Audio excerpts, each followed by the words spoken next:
जय माता दी। सबके बातें सुनना माँ, सबके रक्षा करना।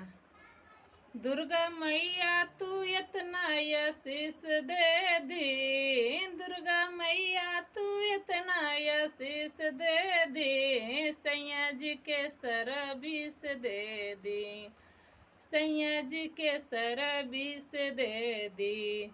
मांगा तनी अचरा में भीख दे दी, मांगा तनी अचरा में भीख दे दी, सैया जी के सरबीस दे दी, सैया जी के सरबीस दे दी। दुर्गा मैया तू इतनी आशीष दे दी, सैया जी के सरबीस दे दी।